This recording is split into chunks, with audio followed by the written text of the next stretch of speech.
Well, a very, very happy Friday morning to everyone, and welcome to the John Quintero Show on YouTube, Facebook, and X. Glad you could join me. We got a fun program today. A lot of baseball talk, wrapping up the winter meetings, and of course, there are ongoing talks. And you never know when AJ Preller is going to pull a rabbit out of the hat, but we've got a lot of information to dispense to you over the next 45 to 60 minutes, and very glad you could join me. Just a quick reminder, we will have shows next week, and we're going to have a little change on Friday. Monday and Wednesday, we'll do our regular 9 a.m. show on Monday and Wednesday. And then next Friday, we're going to come on at 10 o'clock. We're going to come on an hour later. My grandson, who attends elementary school up in Leucadia, is getting a leadership award at 8 a.m. And I want to be present for that. He's a great kid, works his tail off, and he's going to be presented an award prior to the start of school next Friday morning. So we're going to move the show to 10 o'clock, and then that'll be our final show until January 5th. We're going to take the holidays off, as I've mentioned. I have several basketball games on ESPN Plus with UC San Diego. I've got a responsibility to the Holiday Bowl. So we'll take a little time off, spend time with family, friends, and a lot of things that you do during the holidays. And then we'll come back on January 5th and we'll start grinding, leading into spring training. I'm very excited about the upcoming Padre baseball season. There's a lot to look forward to right now. We don't really know who's going to be in that starting rotation. AJ and his crew will figure that out. But very excited about seeing what Craig Stammen can get done as a major league manager and see if our big boys can have some big years at the plate and Padres can make it back to the postseason once again. Want to remind everyone, if you're tuning in for the very, very first time or been tuned in for a period of time, we would really appreciate it if you'd subscribe to our channel. We're working our way towards 4,000 subscribers. Not bad. For a guy that just got talked into doing a podcast by a lot of you listeners out there, we're doing okay. I'd like to get to that 4,000 mark before too long. Also, I'd like you to like, share, and tell a friend. And again, if you'd like to help support the channel, we're not going to get rich, that's for sure. If you'd like to support the channel, you can do it a couple of different ways. You can send in a super during the show, or you can be a part of our Gold Glove membership for $2.99 per month, and that helps pay some of the bills. We don't have a lot of bills, but we do have some bills, and pretty much take it out of our pocket. And anything that can help the channel, we certainly appreciate that. Okay. We're going to get rolling. We got a lot of Padre talk today, and I'm going to start with Fernando. Fernando, for me, is an A topic because I want to get him back to where he was his first 3 years in the big leagues offensively. He's not been great the last 3 years. He's been okay, a little bit better than average, but I think there's much more to tap into with Fernando Tatis Jr. But there's been a lot of talk over the last 2 weeks about Fernando being traded because his contract's going to escalate from 2019 to 2034. He's going to be making $36 million a year. And quite frankly, right now, the way he's hitting offensively, I don't see it. I don't see where you can keep him. Now, I do think this year is a year where you can keep him. He's going to be 27 in January. You see what he does. He's still going to be able to be traded after this year if you need to trade him. We have no idea how he's going to perform. We have no idea what's going to happen with the short-term or long-term ownership of the Padres right now. But AJ Preller the other day said Fernando's not going to be traded. But you know what? That can change. That can change in an absolute one phone call. If the right offer comes in, you may trade him. It may be a blockbuster deal. You may be able to move Cronenworth, whoever else. But right now, it looks like Fernando will be with us in the 2026 baseball season, and that's a good thing. Padres are looking to create more financial flexibility. They really have to. They can't die on the vine with Bogarts and Machado when they get to 40 years of age. You can't have two 40-year-olds playing at the same time. It's not going to work. Okay, and I think if you look at baseball history, it just doesn't work. You end up being a middle-of-the-road ball club because you've got the payroll that's choking the purse strings.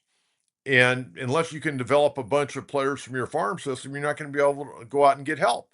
So they're somewhere along the line, they're going to have to find a way to move one or two of these high price contracts. Now, there's no doubt there's some teams kicking the tires right now on Nick Pivetta. And I talked at length the other day about Pivetta. His contract, um, number one, is movable. Number two, he's coming off the best year by far of his career, 13-5 and under 3 ERA, got Cy Young votes. I don't think Nick, if you go back and look, I don't think he'd ever finished a regular season where he'd pitched the entire year where he had an ERA of under 4, and he was under 3 last year by a considerable amount, I might add. But he can opt out after this year. Now, you get conflicting reports on how much he's going to make. I'm under the impression it's 19 million. Some people are reporting 20.5 million. Doesn't matter. He's making a lot more than he did a year ago. Remember, a year ago, he got a $3 million signing bonus and $1 million to pitch. So he made $4 million last year. And the Padres signed him right at the beginning of spring training, 4 years, $55 million. But with that being said, he's able to move out of that contract after this year. There's no question about it. 19 million this year, I'm going with. 2027 would be 14 million, but that's a conditional deal with the team and player option. So he can opt out. And if he has another year like he had this past year, then he can opt out, even though he's getting up there in age. He's still got great velocity. He's really kind of coming into his own. We'll see what kind of year he's able to put together this year. But if the Padres traded him, it wouldn't be the worst thing. They'd have to get a pitcher in return. And if they got a pitcher in return, it would more than likely be a pitcher that they'd control for more than 1 or 2 years. And it'd be a pitcher not making what Nick will be making this year. Now, if Pivetta pitched this year and the team decided to bring him back in 2027, he'd make only $14 million. Again, he'd be going backwards. And then if he was here in 2028, which I tend to doubt, he'd be making 18 million. If he has another year, anything close to what he had this past year, he's opting out. And you get nothing. You don't get a draft pick. And even these teams that put qualifying offers on their players, they're getting a draft pick after the 4th round. It's not like they're getting a first-round draft pick. So Pivetta's been out there, and there's teams calling. I don't necessarily think AJ and his folks are calling around right now to peddle Pivetta, but they're listening. They're taking the phone calls. And we'll talk more about that here in a minute because Mason Miller comes into play as well. Padres getting calls on key relievers. Mason Miller's one. Adrian Morejon, Jeremiah Estrada, David Morgan. Those guys all good. I mean, Estrada probably gave up a few too many home runs last year, but Morejon had by far his best year in the big leagues. And he was able to stay healthy. Mason Miller pitched under a 1 ERA when he came over from the A's. David Morgan, we talked about him on Wednesday, came out of Double-A. It wasn't even like he was tearing it up in Triple-A. They brought this guy up from Double-A, and the guy hit the ground running. It was absolutely fantastic. Lights out. Love David Morgan. He comes in, man, he goes and attacks those hitters right away. So I'm sure getting that major league experience, hopefully he'll be even better. I mean, he was really good last year. I mean, if he comes back and is the same guy this coming year as he was his rookie year, I'll take it. Absolutely. He was fantastic, David Morgan. I had a lot of confidence in him. And it took him a while to kind of get bumped up because you had so many quality relievers. But right now, Padres are getting a lot of phone calls. I think they're getting more than they're making. I think they're all ears right now. They've got to figure out how to get some starting pitching in here, and probably one of the relievers is going to have to go. And I think Jeremiah Estrada may be that guy. They're not trading Morejon, I don't think, unless somebody was really willing to pay big to take Adrian off the Padres' hands. Mason Miller could go because he's very affordable, he's controllable, and if he were to get dealt, I think it would be a package deal with Nick Pivetta or maybe Cronenworth. Cronenworth, I tend to doubt Cronenworth's going to be back. That to me is a little bit of an overpay at $12 million, but you have to overpay for 5 years. He's still owed $60 million. I got to go a different direction. I've got to find a younger, faster, I'm not going to say better defender because Jake's a good defender. He really is. And he can play first. He can play short if you need him for a couple of days or you need to give Bogarts a day off. There's no doubt he can still play shortstop a little bit, but he's going to be 33 years old before too long. So you've got to get younger, and I'd like to get a little bit faster. And Cronenworth hit 11 home runs. I mean, if he's making 12 million, you got to hit better than 247 and 11 home runs for me. That's my take on it. I don't know what your take is, but I think we've seen the best of Jake Cronenworth, and I think still at $12 million a year, I think you can probably get somebody, and you probably have to give up a young arm to move Cronenworth. That's kind of my take on that. Now, we're going to get back to the Padres here in a minute, but I want to talk about some of the free agents. Robert Suarez yesterday, and you know what? Good for Robert Suarez. He gets a nice deal with the Atlanta Braves. 3 years, $45 million. This coming year, he'll make 13, and then the following year, 27 and 28, he'll make 16 million. Made 10 million last year, opted out of the final 2 years of his Padre contract. He was going to make a total of 16 million. He'd make 8 million in 2026 and 8 million in 2027. You know what? Good for Robert Suarez. And I was thinking about this morning. Robert Suarez signed with the Padres, spent 4 years with the Padres. He had never signed a professional contract in the States. He had played in Mexico and in Japan, and the Padres found him. The Padres found him in Japan and signed him at 30 years of age. And look at what this guy has done. Over the last 2 years, he's had 78 saves, more saves than anybody in baseball. He had 40, he led the National League with 40 this year. Think about that. That's some good scouting. Nobody had ever signed this guy. For whatever reason, they'd never signed him.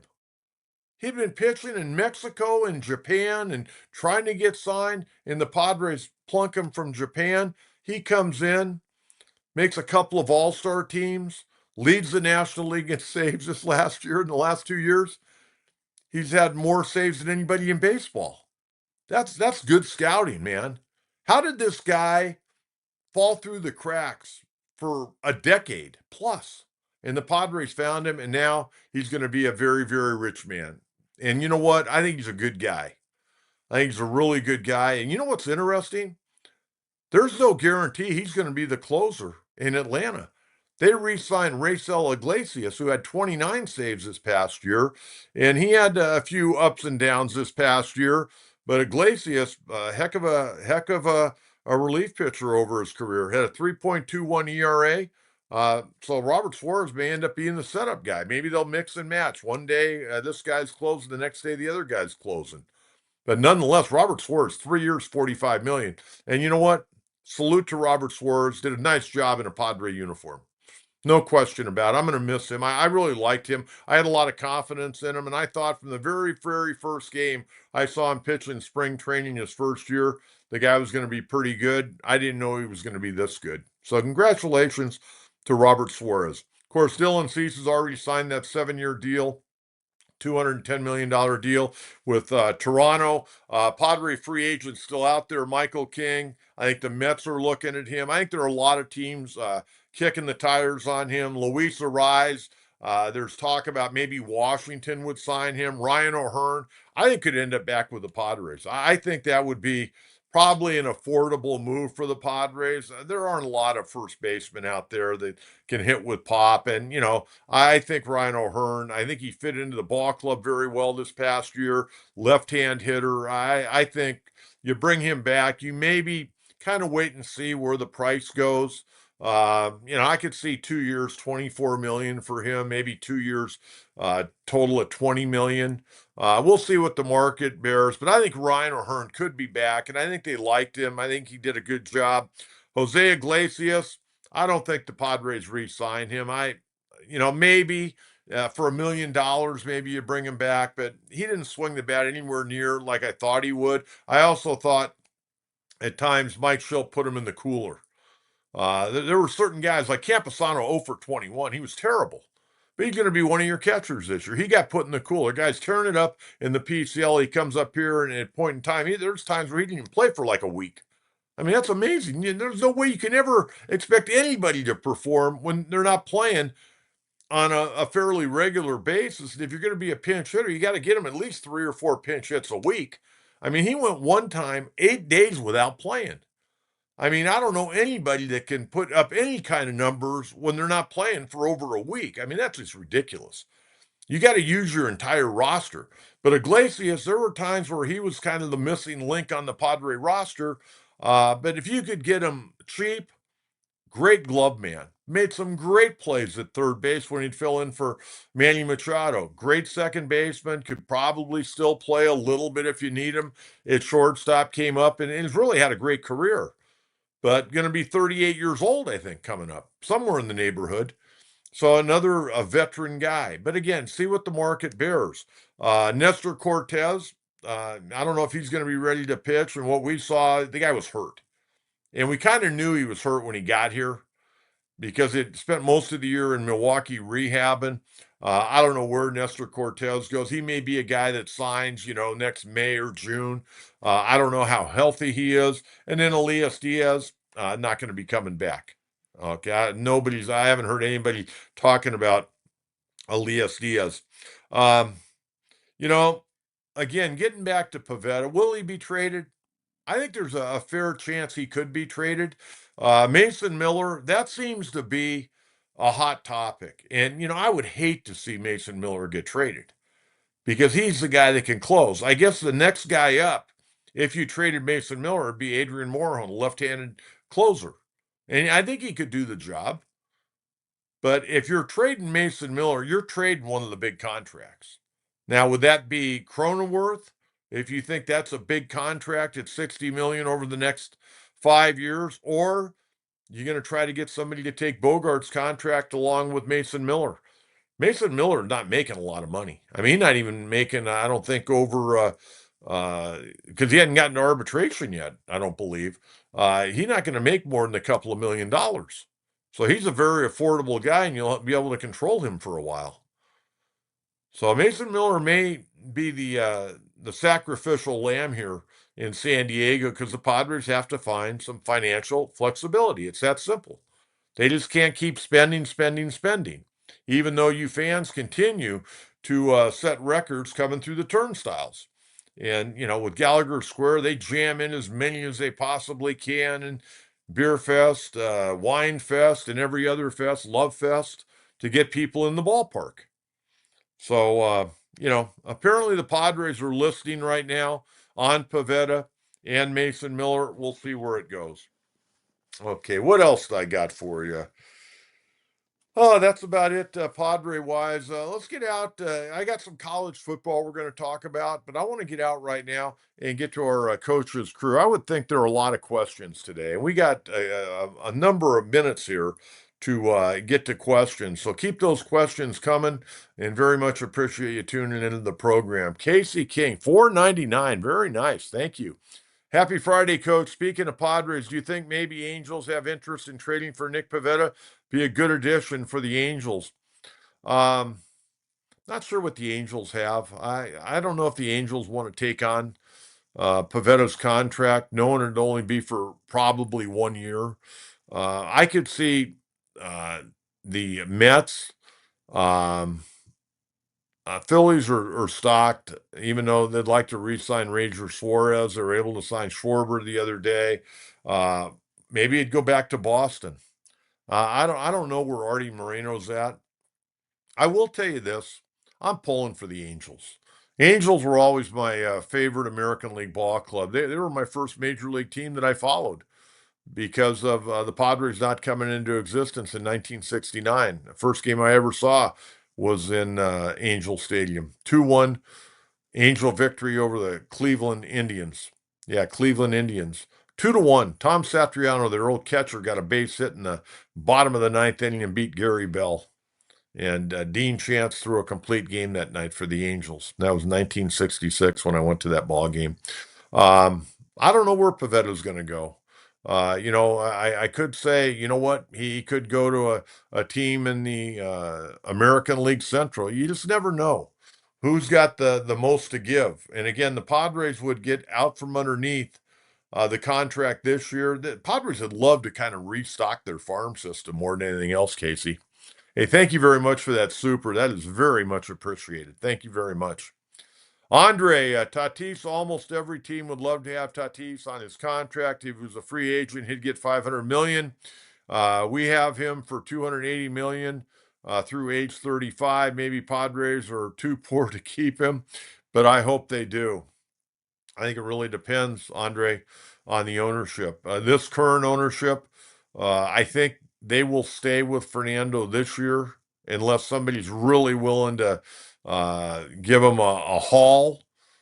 But after this year, I think he could be fair game. I think he may be going bye-bye after this year. It really depends on who owns the ball club. The other thing you got to factor in, and I think every ball club and every owner is going to look at the possible work stoppage after this baseball season.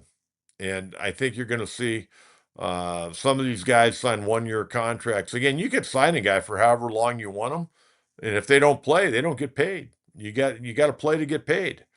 And if everything gets shut down, then you're saving money, but you're losing money as well. You're losing TV money. You're losing revenue at the gate. You're losing concession money. You're losing souvenir money and whatever other money comes in your organization. I would think the minor leagues would probably go on. I would hope that they wouldn't stop minor leagues again like they did for COVID. I mean, that really hurt a lot of players. I mean, there are a lot of players that I don't think have ever recovered. And I think a lot of players that didn't recover, they got released. They're done. They had to move on with their life. That year that they did not play a minor league season really ruined a lot of young players. It really did. And I think it really changed the thought process of a lot of organizations as well. But Andre, I think, and I'll say this to the day I die, when they signed Fernando to that 14-year, $340 million deal when they did it, it was brilliant because very affordable. But I will tell you this, he's not the same player for me. Maybe he is for you, but for me, he's not. I expect more out of Fernando offensively. We can talk about his defense all we want, but you know what? Defense doesn't get you into the Baseball Hall of Fame. His first 3 years, he was headed to the Baseball Hall of Fame. Right now, he's not headed to the Baseball Hall of Fame with the numbers he's putting up. They're just not. They're not the numbers you want. I mean, look at some of the numbers that like Soto, even Pete Alonso. Pete Alonso drove in over 120 runs last year. And I know you can say, well, Fernando hits leadoff. You know what? Hit Fernando in the fourth spot this year. Hit him in the fourth spot. Hit him to where he can drive in and run. He needs to drive in and runs. He needs to do more damage. Not the same hitter. And we could point to the injuries, we could point to the PEDs, but only thing I would ask you, take a look at his first 3 years. Then he missed a year because of the injuries and the PED suspension, and then look at his last 3 years. Two different ball players offensively. Absolutely. Two different ball players and not even close for me. I mean, not that I expect a guy to hit 42 home runs every year, but he hit 25 this year. It was good. It was good. But there are a lot of guys that hit 25 home runs. But Andre, thank you very much. I appreciate that. Happy holidays. All right. Javier, which contract is worse, Bogarts, Machado, or Tatis? Um, I think re-signing Manny to 350 million when he could have opted out. I don't think that contract's real good. I thought Bogart's contract was just strange. Not that he wasn't a good player, but we didn't really need the guy. We could have used another position. We could have used more pitching. You could have found a shortstop. I mean, you had a shortstop in Tatis if you wanted to continue to work with him, but they soured on him at shortstop. But I think re-up and Manny, that one's going to come back to bite. I think. I really think that's going to come back to bite. That's my take on that, Javier. Thank you very much. Andre, where do we find an equivalent second baseman to replace Crone if we trade him now? Wagner seems like a step down. Well, you know what? I don't know. I mean, I think you got to give Will Wagner an opportunity. Maybe the Padres look at him as a career backup. I'm not sure what their thoughts are on him, but you know what? I kind of liked his swing. I know he didn't hit a whole lot, but again, he was coming off the bench, didn't get many opportunities. He's not probably as good as Cronenworth, but you know what? If you make a trade, you may be able to get a good young second baseman. If you traded with the Mets, and if they would take Cronenworth, maybe you could get the young Acuna, Ronald Acuna's brother. Maybe you get him, stick him at second base. He's got great tools. You know, you got to get somebody younger and somebody that can run a little bit. I want to get a little more speed on this ball club. That's what I want to see. Oh, one guy I wanted to mention, and I kind of glazed over it. Brenton Doyle, the center fielder for Colorado. Didn't hit a whole lot last year. The year before, he did a pretty good job, hit some home runs. But last year, had kind of a down year, kind of rallied late in the year, ended up hitting in the 230s, got some power, won 2 Gold Gloves. Apparently, you got the Phillies, Mets, Yankees, and Padres that have called Colorado about Brenton Doyle.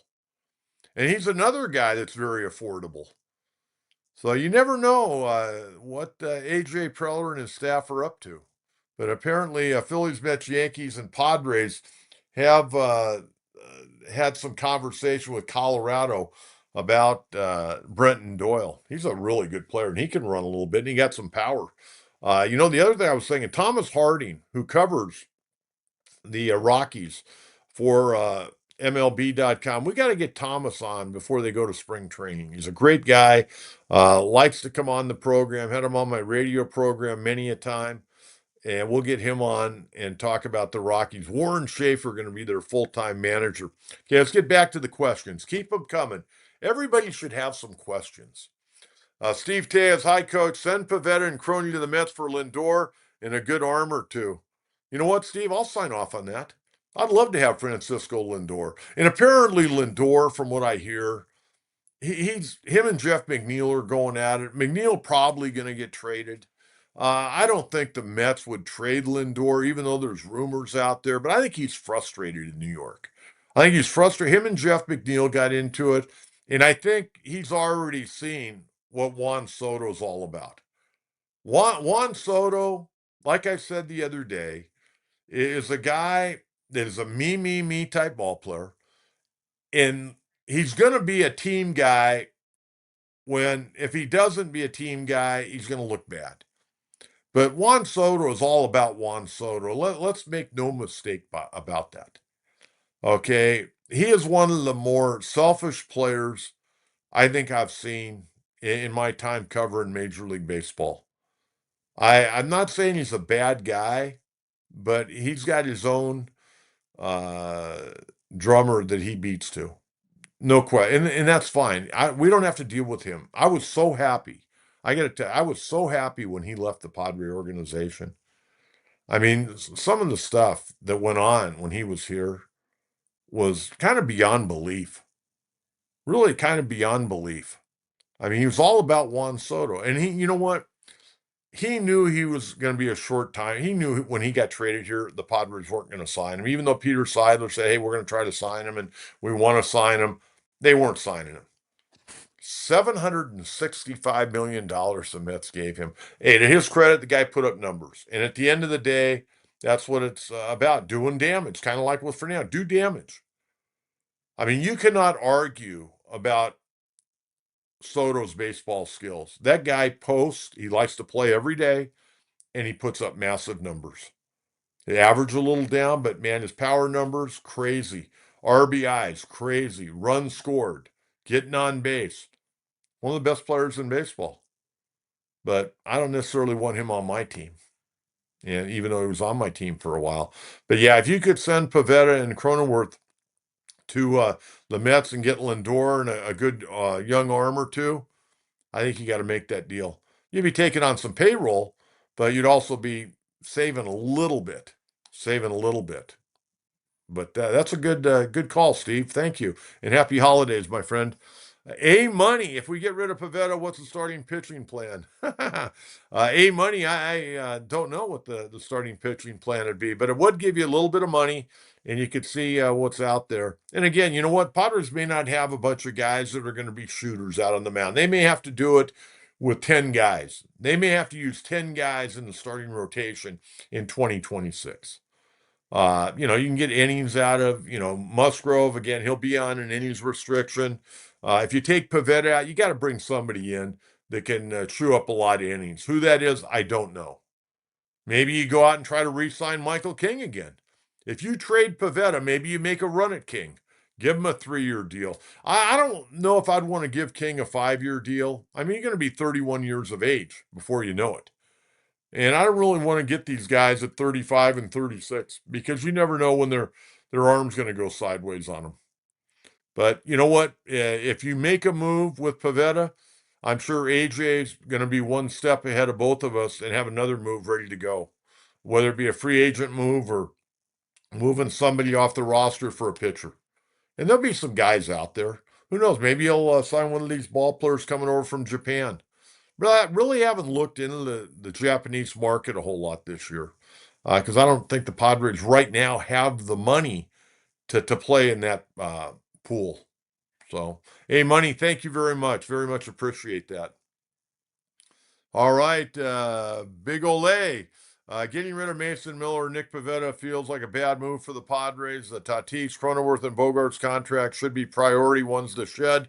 Um, you can shed Cronenworth. I really think you can move his.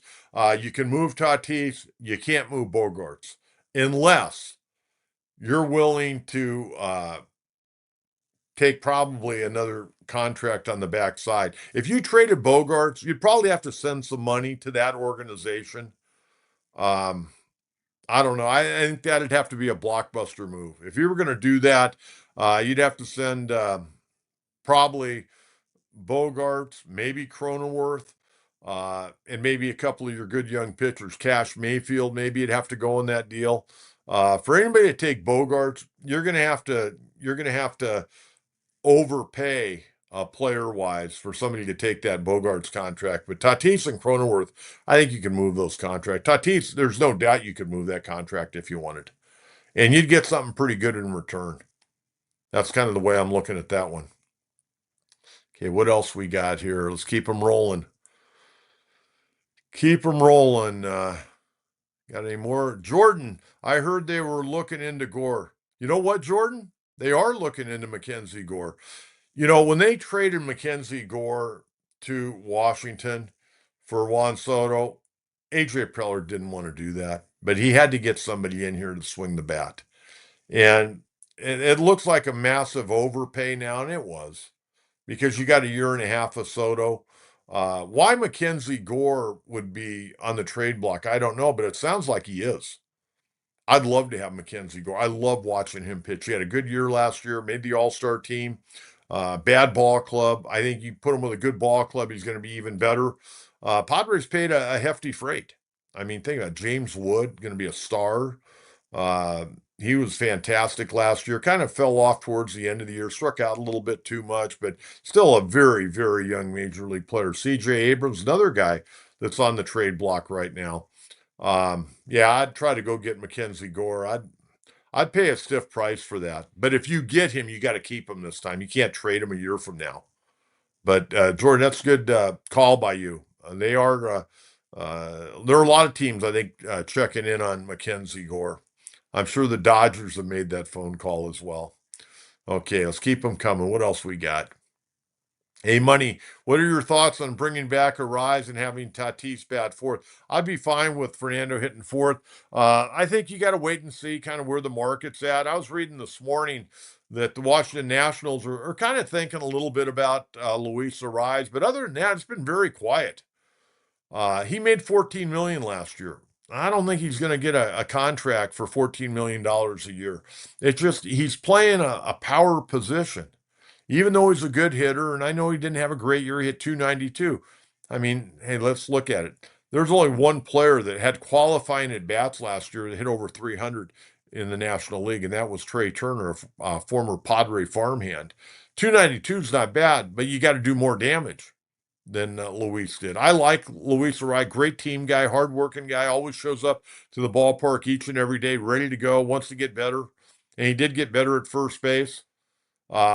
He's kind of in the cooler right now. You got to wait and see where that goes. I think he's not going to sign until well after January 1st. Watch, he'll sign 10 minutes after I get off the air this morning. But I think he's a guy that uh, people have a hard time putting a price tag on him because he's a little bit different. If he was back in uh, the 90s or the early 2000s, I think teams would look at him a little bit differently than they do now because of the analytics are such a big part of the game. But I like him. I think he's a good ball player and a good guy and a hardworking guy.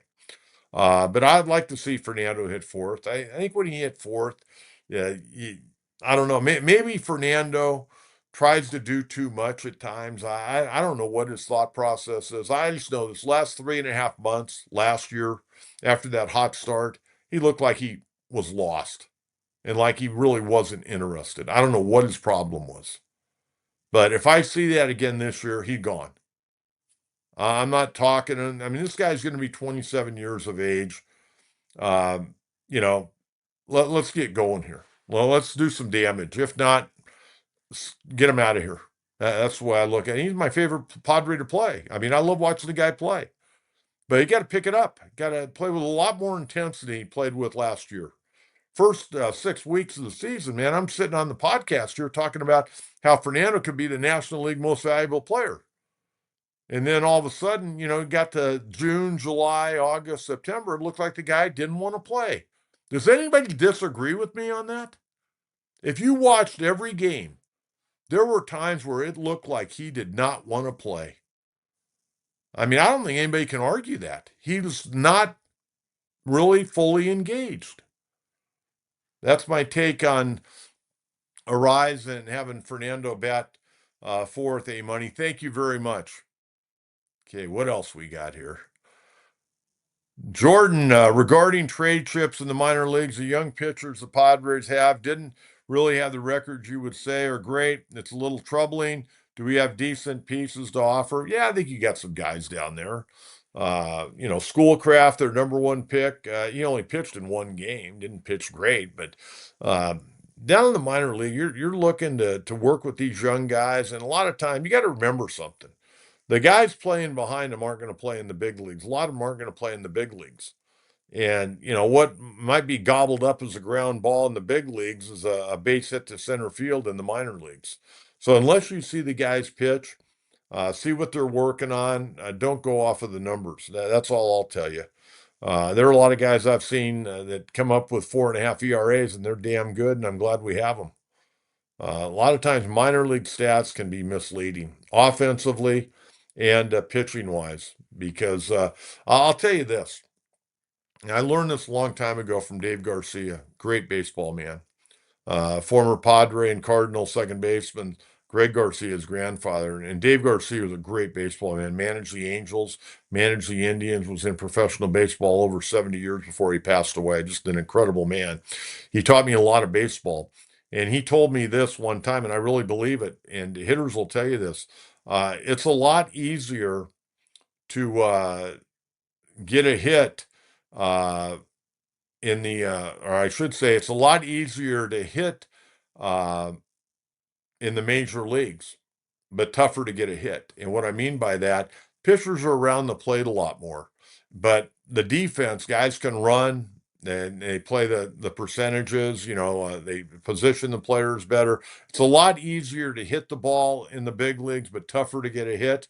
And in the minor leagues, it's tougher to hit the ball because pitchers are all over. But when you put it in play, it's easier to get a hit because the defense isn't as good. So, I learned that a long time ago from Dave Garcia. A lot easier to put the ball in play in the big leagues because the pitcher's around the plate, but tougher to get a hit because of the tremendous defense played at the major league level. Jordan, thank you very much. Appreciate that. Good stuff. Okay, what else we got here? Okay, tomorrow, 12 o'clock. I know where I'm going to be, right in front of my television set watching the Army-Navy game. And I got to show you this. I showed everyone this last year. This is my helmet. They put this on my table uh, when I went to the Army-Navy game. I got to go to the Army-Navy game 3 years in a row, 21, 22, and 23. And I'd always wanted to go to the Army-Navy game. And USAA pick my radio program. Jimmy Shapiro, who is from Philadelphia, lives in Seattle, PR man, works for USAA. And Jimmy had heard about me and heard I had this high ranked show. And I got picked. There were 17 radio programs throughout the country that were selected. And I was one of two from the state of California. The other was KNBR, the giant station up there in San Francisco. And what a tremendous honor, first of all.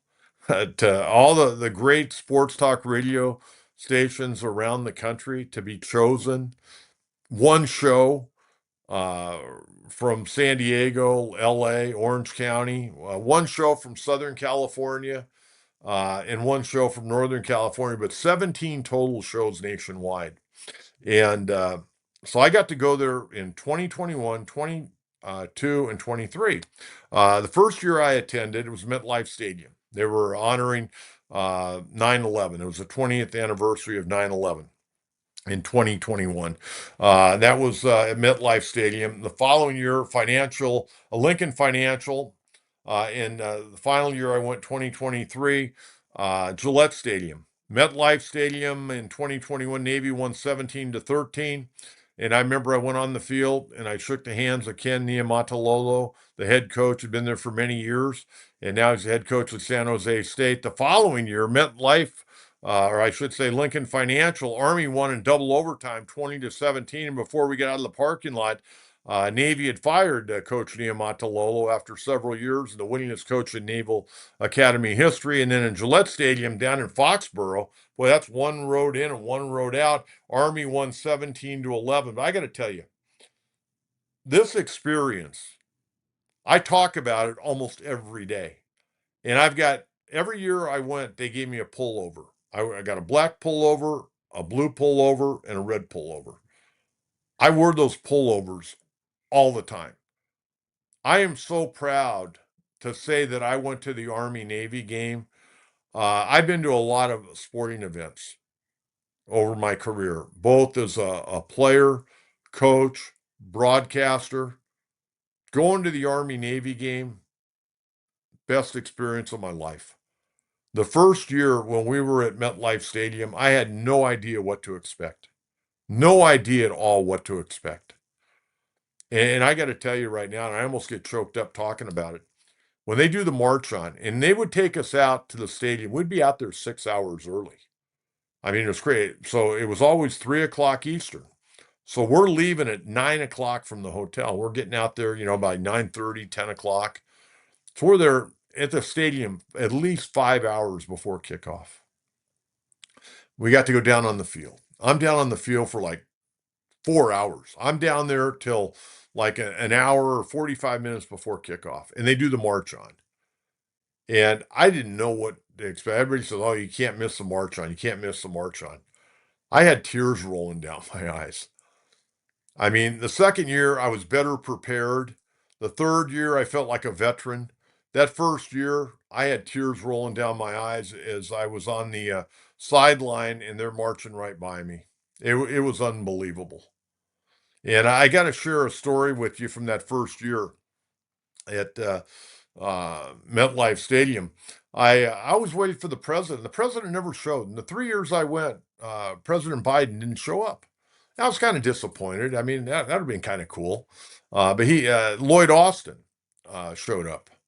And, but anyways, they always take us down to the field. First of all, USAA. I don't know how many of you watching my podcast are part of USAA, but I got to tell you, those people, they went above and beyond. I didn't pay for a thing in the 3 years that I went, unless I wanted to go out on my own and eat or something. But they fed us. They gave me free travel, free hotel, got me transportation. They were unbelievable. USAA, unbelievable. They sponsored the Army Navy game. Incredible people. I met the head people of USAA numerous times. They were incredibly nice and very congenial and treated us. You can't even begin to realize how well we were taken care of on these trips by USAA. But MetLife Stadium and even in Lincoln Financial and Gillette Stadium, they take us down to the field the final 5 or 6 minutes, and we get to stand there in the end zone. And I mean, all these games came down to the wire, 17-13, 20-17 in double overtime, and 17-11. I mean, these were all tight ball games. So the first year, MetLife Stadium, I see General Milley, who at that time was the highest ranking military official in the United States. I'm going, you know what? I got to get a picture with this guy. I got to get a picture with this guy. And so I told Braden Soprenin, who was my producer, I go, Braden, I got to get a picture with General Milley. So I go, get your camera ready. His phone. Excuse me. I'm getting so choked up here. So I'm wearing all black. I got a black jacket. I had blue jeans on, I think. Maybe I was wearing my black pants. I can't remember. But I had a black backpack. I'm 6'7". General Milley, after the game's over, he's walking to the middle of the field. So I had talked to Coach Niumatalolo and listened to both teams sing their alma maters. And then General Milley's walking to the midfield. So I got my backpack. I'm going to follow General Milley. I'm going to get a picture with the highest ranking military official in our country. And so he stops at the 50-yard line and is talking to some people. So after he gets done, I'm kind of standing on the outskirts. He starts walking again. And I start walking after him very quickly. And I walk up to him. I go, General Milley, my name's John Quintero. I'm a radio guy from San Diego. I'd really appreciate it if I could get a picture with you. He goes, oh, no problem, John.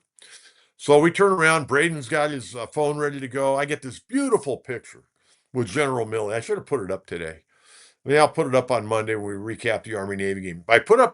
I get this great picture with General Milley. So I'm so excited. Man, it's like Douglas MacArthur or General Patton, General Milley. And so I knew a little bit about him, not a lot, but I knew he was the highest ranking military official in the United States. That's all I cared about. And I'm at the Army-Navy game. I'm right down, at MetLife Stadium, man. It was great. So anyways, we go and eat dinner with everybody afterwards. We fly home on Sunday and do the show on Monday, and we recap it. And so we do the show on Tuesday, and Brady and I are leaving the station, and Braden goes, hey, I got to tell you something. He goes, remember on Saturday when you were chasing after General Milley? I go, yeah. He goes, you don't realize you were so excited about getting your picture with General Milley. You had no idea what was going on around you. And I go, well, what was going on? He goes, the Secret Service guys were like freaking out. They were like freaking out with you. And I go, really? He goes, oh, yeah. He goes, well, think about it. A big guy, 6'7", carrying a black backpack, dressed in all black. And I go, yeah, I guess so. But hey, you know what? I got my picture. So that was kind of the story about the Army-Navy game. Unbelievable experience, folks. If you ever get an opportunity, don't pass it up. Don't pass it up. It's so cool. And I know that I was on the inside, kind of. I got to go to the press box. I got to interview people the day before when I would do a show from the different venues they had. I got to interview Pete Dawkins, the 1958 Heisman Trophy winner. And man, what a tremendous gentleman. Absolutely tremendous gentleman. So it was really, really cool. And but anyways, tomorrow, Army Navy, 12 o'clock our time. Navy won last year, 31-13. The winner tomorrow takes home the Commander-in-Chief trophy. Blake Horvath, the Navy quarterback, first quarterback in FBS, with back-to-back seasons with both 1,000 yards passing and rushing. And tomorrow's also a special day. Gary Danielson, who does the games on CBS with Brad Nessler, he's doing his 17th Army-Navy game, and it'll be his last. Gary's retiring. And I've had both Brad Nessler and Gary Danielson on my radio programs over the years. I got to meet them in person when I went to the Army-Navy games. And Gary Danielson, of course, played in the National Football League. I remember him best with the Detroit Lions, but I've been broadcasting a long time, calling it a career.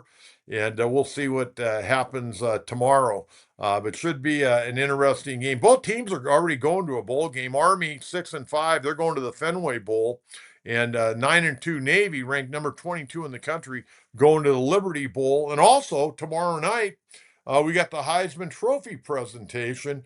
Finalist Indiana quarterback Fernando Mendoza. Named yesterday the AP Player of the Year. He's the heavy favorite. Our boy Julian Sayin from Carlsbad, Ohio State quarterback, led all FBS. It was a record this year, too. It's 78.4% completion percentage. He also had the highest passer rating for anybody over 100 passes, 182.1. Notre Dame running back Jeremiah Love, who I think is a stud. He's going to New York, and Vanderbilt quarterback Diego Pavia also invited. So you got four great players going to be up for the Heisman Trophy tomorrow night in New York. So there we have it. Okay, let's get to our coach's mailbag today. See what we got in the mailbag today. Petco Party, what can fans look forward to this season? Well, hopefully another playoff run. I think right now, like a lot of teams, we're playing for second place. We were playing for second place last year, even though the Dodgers tried to hand the division to the Padres, but the Padres didn't want to take it last year. Man, we all the Dodgers have opened the window 2 years in a row. Once in the playoffs, when we had them down and out and we let them off the hook, couldn't score in 24 innings, and then last year when the Dodgers couldn't win a game and the Padres couldn't overtake them. So, I would expect AJ will find a way to put a good ball club out there. I mean, I don't think he's going to have a lot of resources unless he's able to get rid of one of these contracts, but I would expect we're going to have good baseball. We got a lot of good players. I mean, Tatis is a good player, even though I want to see more out of him offensively. Jackson Merrill, hopefully he can stay healthy. Ramon Laureano, you got a good outfield. Got a really good outfield. The catcher spot, Freddie Fermin. I feel much better about Freddie Fermin than I did Martin Maldonado and Elias Diaz. And you know what? You throw in Camposano. If Camposano, who knows? Maybe they'll trade him. I don't know. But I will tell you this. The Padres, the coaches, they need to wrap their arms around this guy a little bit. Give him a little confidence. He did a good job last year. He could have went down to AAA and sulked, but he didn't. He went down and worked and put up big numbers. Now, give the guy an opportunity to show what he can do at the big league level. We've seen him before, but I think he's a more mature catcher, a more mature player. Give him a chance. Let's find out. Give him a little love. I mean, you get more as a coach with sugar than you do with vinegar. I can tell you that right now. Okay, what else we got today? User 3428, what's your biggest concern for offseason needs? Pitching, pitching, and pitching. That's simple. Got to get a first baseman. They'll find somebody that can play first base. Ryan O'Hearn probably, like I mentioned earlier, probably the guy you want to go get. Get him, and you'll be in good shape. You got Gavin Sheets. Those guys, Gavin Sheets can be your DH. O'Hearn can be your first baseman, vice versa. I'm fine with those guys. These guys are good, solid major league players. Gavin Sheets is only going to get better. I mean, you don't think he's working his tail off this offseason after having a good season a year ago? I mean, really starting to come into the prime of his career. User 3428, thank you very much. What else we got here today? Yeah, one more at least. Oh, I guess we got to thank you for watching. Now, hey, one thing I did want to mention. The Sharon Moore situation at Michigan. I'm not going to comment on it today because I want to see what plays out over the weekend. He's supposed to be in court Friday, which is today. We'll see where it goes, but what an absolute mess. What an absolute mess. Happens all the time, unfortunately. Pray for his wife and pray for his three young kids. He's got like three kids, 6 years and younger, three daughters. Gonna be a tough Christmas for the Moore family.